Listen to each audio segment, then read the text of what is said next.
34వ కీర్తన 6వ వచనము. ఈ దీనుడు మొరపెట్టగా యెహోవా ఆలకించెను, అతని శ్రమలన్నిటిలో నుండి అతన్ని రక్షించును. ఈరోజు మనము ధ్యానించే అంశము దీనుడు. దీనుడు మొరపెడితే ఈ దీనుడు మొరపెట్టగా యెహోవా ఆలకించును, అతని శ్రమలన్నిటిలో నుండి అతనిని రక్షించను. దీనుడు అన్న పదానికి రకరకాల అర్థాలు ఉన్నాయండి. దీనుడు అనగా నిస్సహాయుడు, దీనుడు అనగా నమ్రత కలిగిన వాడు, దీనుడు అనగా పేదవాడు, దీనుడు అనగా దేవుని యొక్క దయ గలవాడు. ఇలా రకరకాల పర్యాయ పదాలు ఉన్నాయండి. లోకము దీనులను అసహించుకుంటుందండి, గర్విష్ఠులను ప్రేమిస్తుంది. దేవుడు గర్విష్ఠులను అసహించుకుంటాడు, దీనులను ప్రేమిస్తాడు.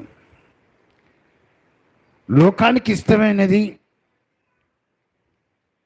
దీనత్వం కాదు, కానీ దేవునికి ఇష్టమైనది దీనత్వం అండి. అందుకే ఎక్కడ చూసినా సరే తాము తగ్గించుకున్న వారు హెచ్చింపబడును. దేవుని యొక్క సన్నిధిలో దీనత్వం కలిగి వచ్చిన వారు వారి యొక్క జీవితాల్లో ఆశీర్వాదాలు చూడగలరు.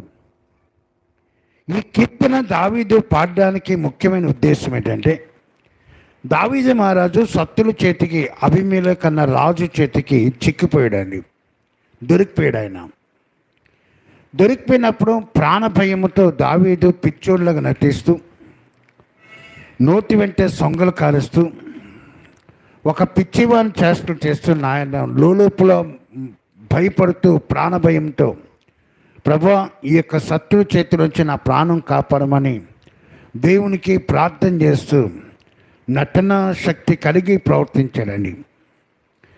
అప్పుడు ఆ రాజు కోపం వచ్చి, పిచ్చోని నా దగ్గరికి తీసుకొచ్చాడు, బయటికి తరిమేయండి అని చెప్పంటే, ఆ విధంగా ప్రాణము రక్షణ పొందిన తర్వాత బయటకు వచ్చిన తర్వాత అప్పుడు ఆయన పాడుతున్నాడండి, నేను ఎల్లప్పుడూ యెహోవాను సన్నుతించేదని, నిత్యం ఆయన కీర్తి నా నోట్లో అని పాడుతూ అంటున్నాడు. ఈ దీనుడు మొరపెట్టగా యెహోవా ఆలకించెను. ఈయన ఒక చక్రవర్తి స్థానంలో ఉండి, ఒక రాజు స్థానంలో ఉండి, తను దేవుని యొక్క సముఖానికి వచ్చినప్పుడు దీనుడు అని సంబోధించుకున్నాడండి. ఈరోజు దేవుని యొక్క వాక్యం ద్వారాగా దేవుడు మనకి ఎంత స్థితిగతులు అనుగ్రహించినా మనము దేవుని యొక్క సన్నిధిలో ఎప్పుడు కూడా దీనత్వం కలిగే ఉండాలండి. పీటర్ అంకుల్ గారు ఒక ఎగ్జాంపుల్ చెప్పారు. బాక్సింగ్ గ్రూప్ వాళ్ళు వారి కలెక్టర్ అవని, లేక ఎంత అధికారం, ఎంత హోదాలో ఉన్ని, వారు దేవుని యొక్క సన్నిధిలో మోకాలేసి కూర్చుంటారు, కిందే కూర్చుంటారు అని చెప్పి విన్నాం. అంటే వారు కనపరిచేది ఏమనగా దీనత్వాన్ని కనపరుస్తున్నారండి. ఈరోజు వాక్యం నేను మాట్లాడుతున్నాడు, ఏ బిడ్డైతే దీనత్వం కలిగి దేవుని యొక్క సన్నిధిలో నమ్రత కలిగి విధేయత కలిగి ఉంటారో వారిని దేవుడు కనికరిస్తాడు, కృప చూపిస్తాడు. దావీదు దీనత్వం కలిగి ఉండే ద్వారా కింద రాయబడింది, అతని శ్రమలన్నిటిలో నుండి అతన్ని రక్షించను. శ్రమలు మన జీవితంలో వచ్చినప్పుడు అది మన మేలు కొరకని భావించాలండి. పరిశుద్ధ గ్రంథంలో శ్రమల ద్వారా వచ్చే బ్లెస్సింగ్స్ చాలా రాశాడు.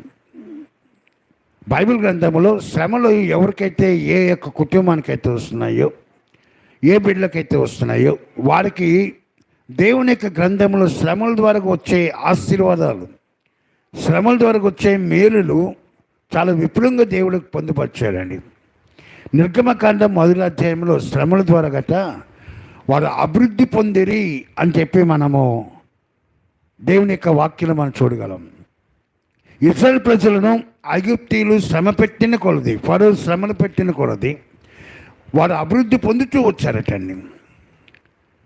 దేవుని యొక్క వాక్యంలో శ్రమల ద్వారాట వాళ్ళ జీవితాన్ని మనం గమనించినప్పుడు శ్రమల ద్వారా సౌందర్యం వస్తుందటండి, శ్రమల ద్వారా ఓర్పు వస్తుందట, శ్రమల ద్వారా మేలట, శ్రమల ద్వారా ఘనతట, శ్రమల ద్వారా విధేయతట, శ్రమల ద్వారా కుమారత్వట. ఇన్ని యొక్క ఆశీర్వాదాలు శ్రమల వలన కలిగే రీతిగా మనం చూడగలుగుతున్నా అండి.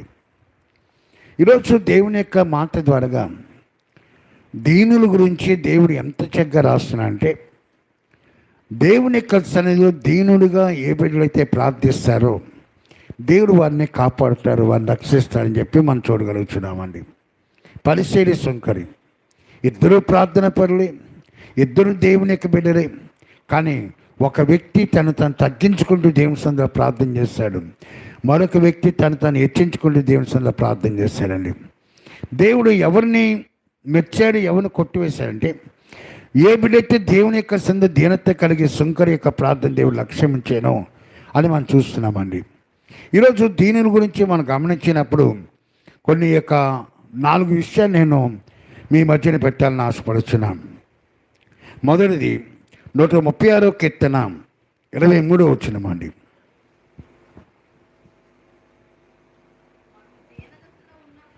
మన దీన దశలో ఉన్నప్పుడు ఆయన మనలను జ్ఞాపకము చేసుకొనెను, ఆయన కృప నిరంతరముండును. దేవుడు జ్ఞాపకం చేసుకునే దశ ఏదంటే దీన దశ, దీనత్వము. ఇక్కడ దావీదు రాజు ఎంత చక్కగా పాడుతున్నాడంటే, మనము దీన దశలో ఉన్నప్పుడు ఆయన మనలను జ్ఞాపకం చేసుకున్నాను, ఆయన కృప నిరంతరముండును. దీన దశలో ఉన్నప్పుడు లోకము కొట్టివేస్తుందండి, పనికిరాని వాడుగా చూస్తుంది. కానీ దీన దశలో ఉన్న బిడ్డలను దేవుడు లక్ష్యం ఉంచుతాడండి, వారిని ఎప్పుడు కొట్టివేయడం. దీన దశలో ఉన్నాడు ఎలాగుంటాడంటే సంపూర్ణంగా దేవుని మీద ఆధారపడతాడండి. ఎందుకు దేవుడు జ్ఞాపం చేసుకుంటాడంటే, దీన దశ ఎటువంటి స్థితి వస్తుందంటే దేవుని మీద ఆధారపడేటట్లు చేస్తుంది. నాయన నువ్వు తప్ప నాకెవరు లేరు నాయన, నాకు ఈ లోకము నన్ను వెల్లివేస్తుంది, నువ్వైతే నన్ను హత్తుకుంటావు. దీన దశ దేవునికి ఇష్టమైనది. ఎందుకు అంటే వాడు టోటల్గా దేవుని మీద ఆధారపడతాడు. మనుషులు నమ్ముకుంటే కన్నా ఎక్కువని ఆశ్రయించట మేలు, రాజులు నమ్ముకుంటే కన్నా ఎక్కువని ఆశ్రయించట మేలు. దావీదు రాజు ఉన్న మంచి లక్ష్యం ఏమనగా ఏదైనా సరే దేవుని మీద ఆధారపడి నేర్చుకున్నాడండి. దీన దశలో ఉన్న ధన్యత దేవుడు జ్ఞాపం చేసుకోవడానికి వాడు దేవుని మీద ఆధారపడతాడు. దేవుని యొక్క మాట, దేవుని యొక్క మంత్రి లేకుండా దేవుని యొక్క మాట ద్వారాగే తన జీవితాన్ని సరి చేసుకుంటాడండి. ఇసుకే ఒకసారి ప్రార్థన చేస్తాడు, ప్రభువా ఈ రాజుని ఇక నేను జయించడా, నాకు శక్తి సరిపోదు, నా బలం సరిపోదు, నేను నీ మీద ఆధారపడుతున్నాను, నువ్వే చూసుకున్నా ఆయన. దావీదు ప్రార్థన చేస్తాండి, ఈ గొలియాతుని జయించిన నాకు శక్తి సరిపోదు, బలం సరిపోదు. అయ్యా గొలియాతు నిన్ను తిట్టడం నాకు ఇష్టం లేదు ఆయన, నిన్ను దూషించే నాకు ఇష్టం లేదు ఆయన, నా ప్రాణం పోయినా పర్లేదు కానీ నీ పేరు కింద పడకూడదు, అందుకే నేను వెళ్తున్నాను, నువ్వే చూసుకో. దేవుని మీద ఆధారపడుతూ వెళ్ళాడండి. ఈరోజు దేవుని యొక్క మాటలను మనం గమనించాలి. దీనులకున్న మంచి స్వభావం ఏంటంటే వాడి జీవితంలో దేవుని మీద ఆధారపడతాడండి. దీనుడుగా దేవుని సందుకు వచ్చి మోకరించి ప్రార్థన చేస్తున్నప్పుడు నువ్వే నాకు దిక్కు అన్నవాడిని దేవుడు ఎప్పుడు వదలడండి. నువ్వు తప్ప నాకు ఎవరు లేనాయన, నీ సన్నిధి వచ్చినాను, నన్ను కరుణింపు దేవా, నన్ను కరుణింపు అని చెప్పి కీర్తనగా పాడుతాడు. ఈ ఆపదలన్నీ తొలగిపోయే వరకు నేను నీ సన్నిధి వచ్చినాను. ఇది నన్న దీనత్వముకున్న మంచి లక్షణం ఏమనగా వారు దేవుని మీద ఆధారపడతారు. రెండోదిగా వారు విధేయతను కనపరుస్తారని. విధేయత, వినయము, విధేయత. దేవుని దగ్గరికి వచ్చినప్పుడు ఎంత విధేయతను కనపరుస్తావో అంత బ్లెస్సింగ్స్ అండి. దేవుని దగ్గరికి వచ్చినప్పుడు మన యొక్క ప్రార్థనలో విధేయత, ప్రార్థనలో నమ్రత, ప్రార్థనలో తగ్గింపు, ప్రార్థనలో మనం తగ్గించుకొని దేవుని హెచ్చిస్తూ మనం ప్రార్థించినప్పుడు దేవుని యొక్క సంపూర్ణ ఆశీర్వాదం మనం చూడగలమండి. ఈ యొక్క కీర్తనకారుడు ప్రార్థన చేస్తున్నప్పుడు అంతా కూడా తను తగ్గించుకుంటూ దేవుని హెచ్చిస్తుండేవాడండి. తను ఎక్కడ చూసినా సరే తగ్గింపుతో కూడిన ప్రార్థనే కానీ హెచ్చింపు యొక్క ప్రార్థన మనం ఎక్కడ చూడలేం. మూడోదిగా దీనికున్న మూడో లక్షణం ఏంటంటే వాడు దేవునితో సహవాసం చేయడానికి ఇష్టపడతాడండి. ఎందుకంటే లోకమంతా కూడా వెలువేస్తుంది, లోకము సమీపాన్ని కూడా రానివ్వదండి, సమీపాన్ని కూడా లోకము చేరదీయదు. కానీ దీనుడు దేవునితో సహవాసం చేస్తున్నప్పుడు దేవుడు చేరదీస్తాడండి, దేవుడు దగ్గర తీసుకుంటాడు. దేవుడు వానితో ఎంతసేపు ముచ్చరించినా సరే యేసయ్య వినడానికి ఇష్టం చెప్తాడండి. దీనత్వం ఉన్న మంచి లక్షణం. అందుకే ఈ వాక్యం రాయబడింది, ఈ దీనుడు మొరపెట్టి యెహోవా ఆలకించాను. ఒకటి దేవుని మీద ఆధారపడతాడు, రెండు విధేయత నమ్రత ఉంటుంది, మూడు టోటల్గా దేవుని యొక్క సహవాసం కోరుతాడు, నాలుగోదిగా తద్వారా వచ్చే ధన్యత ఏమనగా ఫలించే జీవితం కలుగుతుందండి. ఫలించే జీవితం. ఫర్ ఎగ్జాంపుల్ యోసేపు, అన్నిలందరూ కూడా ద్వేషముతో గోతులతో వస్తారండి. అన్నదమ్ములందరూ కూడా ఈ యొక్క యోసేపు తప్పు చేయలేదు, కానీ యోసేపును గోతులతో వస్తారు. ఆ గోతుల నుండి కేకలు వేస్తున్నాడు, ప్రభువా నువ్వు నాకు సహాయం చేయను. ఆయన దీనుడుగా ప్రార్థన చేస్తున్నాడండి. తన అన్నదమ్ములు కొట్టివేస్తారు, తన అన్నదమ్ములు అందరూ కూడా వీడి వల్లనే మనకు శ్రమ, వీడి వల్లనే మనకు కష్టం, వీడు మన మీద రాజ్యం వెళ్తాడట, వీడు మనలను పరిపాలిస్తాడట, వీడు కనిన కళ్ళేంటి అని చెప్పి తమ్ముడి మీద కసితో పగతో గోతులు తోస్తారండి, మిద్యాన్ని కమ్మేస్తారు. అయినా యోసేపు దేవుని సందులో దీనుడిగా కొన్ని మోకరించి ప్రార్థన చేస్తున్న, ప్రభా నా అన్నదమ్ములు నన్ను ద్వేషించిన నీవు నన్ను ప్రేమించే దేవుడు అయ్యా, నా జీవితాన్ని పాసన పెట్టిన, నా బ్రతుకుని పాసన పెట్టిన, నువ్వు కనికరించి కృపచి మన కన్నీరు కాచే ప్రార్థించాడండి. దేవుడు దేశం కాని దేశం తీసుకెళ్ళాడు.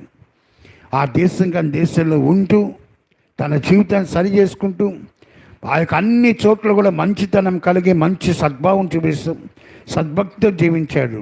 కనుక యోసేపు ఫలించేడి కొమ్మ, యోసేపు ఫలించేడి కొమ్మ.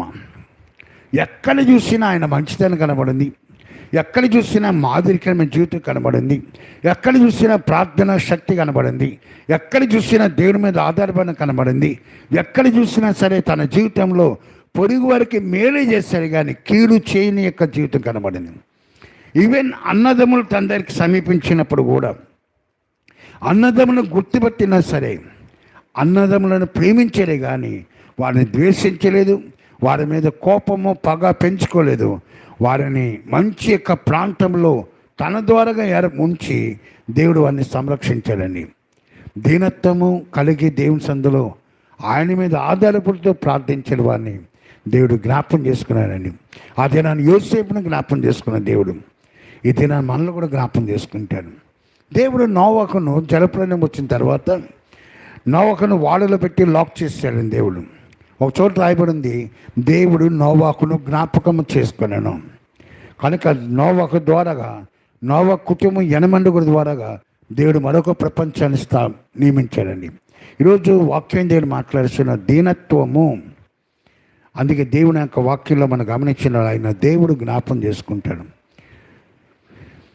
138వ కీర్తన 6వ వచనం చూడండమ్మా.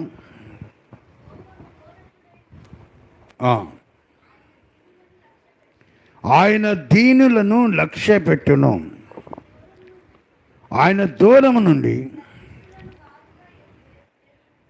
గర్విష్ఠులను బాగుగా ఎరుగును. ఆయన దీనులను లక్ష్య పెట్టును.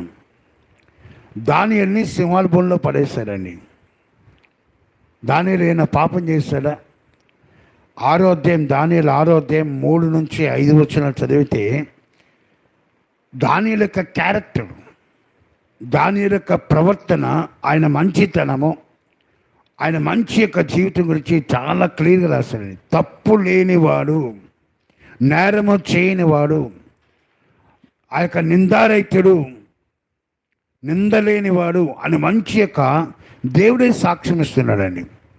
అటువంటి యొక్క సాక్ష్యం కలిగిన దానియేలు తను చేసిన ఒకే పని, దేవునికి 3 సార్లు ప్రార్థించడమే తను చేసిన తప్పండి.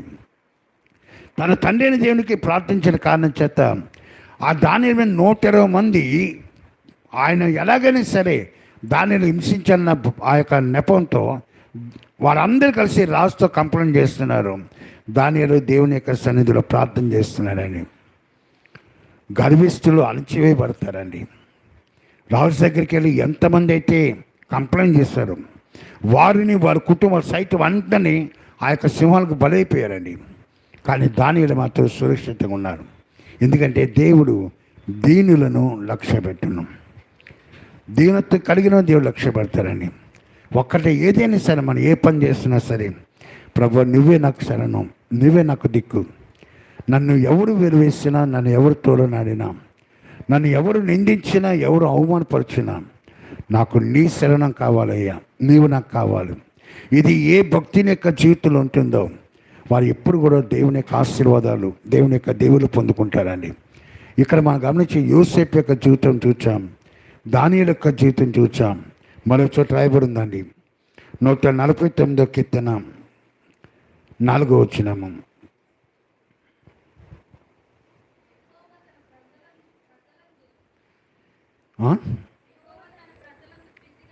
యెహోవా తన ప్రజలందు ప్రీతి గలవాడు, ఆయన దీనులను రక్షణతో అలంకరించును. ఆయన దీనులను రక్షణతో అలంకరించును. ఎస్తేరు యొక్క జీవితాన్ని మనం గమనించినప్పుడు, ఎస్తేరు ఒక సామాన్యురాలండి, ఎన్నిక లేని స్త్రీ. తన పినతండ్రి మొర్దెకై ద్వారాగా ఎస్తేరు యొక్క జీవితము ఫలించడానికి, వృద్ధి చెందడానికి ఆ యొక్క మొర్దెకై యొక్క ప్రతి మాటను బట్టి నడిచిందండి. మొర్దెకై నేర్పింది సన్మానించడము, గౌరవించడము, సత్కరించడము, భయభక్తులు చూపించడము నేర్పించాడండి. ఎస్తేరు కన్నా ముందున్న రాణి వస్తీ యొక్క స్థానానికి ఎస్తేరు రావడానికి కారణంగా దేవుడే వస్తీని పక్కన పెట్టాడు. ఇదిన దేవుని యొక్క వాక్యం రాజుకి ఎంతగా కనికరం పుట్టించిన బిడ్డగా మారిందంటే, తన జీవితము, తన బ్రతుకుల్లో దేవుని పట్ల ఉన్న భక్తిని కనపరిచింది కనుక, దేవుని యొక్క సన్నిధిలో వినయ విధేయతలు కనపరిచింది కాబట్టి ఎస్తేరు యొక్క జీవితము ఆశీర్వాదకమైన జీవితంగా మారిందండి. దీనత్వం కలిగిన వారు రక్షణ అలా అలంకారంతో వారిని దేవుడు ధరింపజేస్తాడట. అక్కడ దేవుని యొక్క వాక్యాలు గమనించినప్పుడు అక్కడ మొదటిగా చెప్తారండి, అమ్మ ఇందుని బట్టియే నువ్వు సింహాసనం మీద ఉన్నావేమో ఒక్కసారి నిన్ను జ్ఞాపకం చేసుకో. ఇందుని బట్టి దేనికోసం అంటే యూదులందరికీ ఒకే దినాన, ఒకే గడియలు, ఒకే రోజున, ఒకే సమయానికి ఉరి తీయబడాలని, చంపేయాలి. అది రాజుగారి యొక్క శాసనం. వారిని కాపాడడానికి ఎవరి వలన కాదు, ఎస్తేరు వలనే సాధ్యమవుతుంది. కాబట్టి మొదటికే కడు పెట్టాడు, అమ్మ ఇందువలనే నువ్వు ఈ సింహాసనం మీద ఉన్నావు, జాగ్రత్త. ఒకవేళ నువ్వు కానీ నేను హ్యాపీగా ఉన్నాను, నేను డల్ల పరుపు మీద ఉన్నాను, నా జీవితం బాగుంది, నా బ్రతుకు బాగుందని చెప్పి నీ యొక్క ప్రజలను నువ్వు లక్ష్యం ఉంచకపోతే, వారి పట్ల నువ్వు కేర్ తీసుకోకపోతే దేవుని యొక్క సహాయం మరో చోట్ల వస్తుంది. కానీ నీవు, నేను, మనందరూ కూడా నశిస్తాము. అక్కడ ఇస్తేనంటుంది 3 దినాలు నా కోసం ఉపవాసం ఉండి ప్రార్థన చేయండి. 3 దినాలు అంటే దేవుని యొక్క సందరు దీనత్వం కలిగి విరిగి నలిగిన మనసుతో ప్రార్థన చేస్తూ తన జీవితాన్ని సంపూర్ణంగా సమర్పించింది. కాబట్టి దేవుడు ఎస్తేరు ద్వారాగా విజయాలు సమకూర్చాడని. ఈరోజు ఇన్ని మాటలు చెప్పడం కారణం ఏమనగా, దీనులుగా ఉన్నవారు ఎవరైనా సరే నా బ్రతుకేంటి, నా పరిస్థితి ఏంటి ఎలా అయిపోయింది, నా స్థితి ఏంటి ఎలా అయిపోయింది అని మనము కించపరుచుకుంటాం, మనం దుఃఖపరుచుకుంటాం. కానీ ఎప్పుడు కూడా నీ దేవుడిని నిన్ను విడిచిపెట్టాడు. దీనత్వం కలిగిన వారు ధన్యులండి. దీనుల పట్ల దేవుడు లక్ష్యం ఉంచుతాడు, దీనులను దేవుడు అలంకరిస్తాడు. దీనుల పట్ల దేవుని యొక్క గొప్ప కార్యాలు జరగడానికి అది కారణమవుతుంది. కనుక దీనులుగా ఉన్నవారికి దేవుడిచ్చే గొప్ప ఆశీర్వాదాలు పొందుకోవడానికి ఈ దినాన దావీదు భక్తుడు అన్నాడు, ఈ దీనుడు మొదపెట్టుగా యెహోవా ఆలకించను. అతని శ్రమలన్నిటి నుండి, అతని కష్టాలన్నిటి నుంచి దేవుడు తప్పిస్తాడు. ఈరోజు మన యొక్క జీవితంలో ఏ కష్టాలనే బాధ ఉన్నా ఆయన సన్నిధిలో ఆయన శరణి వచ్చి మనం ప్రార్థిస్తే దేవుడు మనకు కలిగిన ప్రతి వాటి నుంచి విడుదలిస్తాను. దేవుని యొక్క వాక్యం ద్వారా దేవుడు మాట్లాడుతుంది. జీవితం ఆశీర్వాదము దేవుడు మనందరికీ అనుగ్రహించి నడిపించును గాక. ఆమేన్.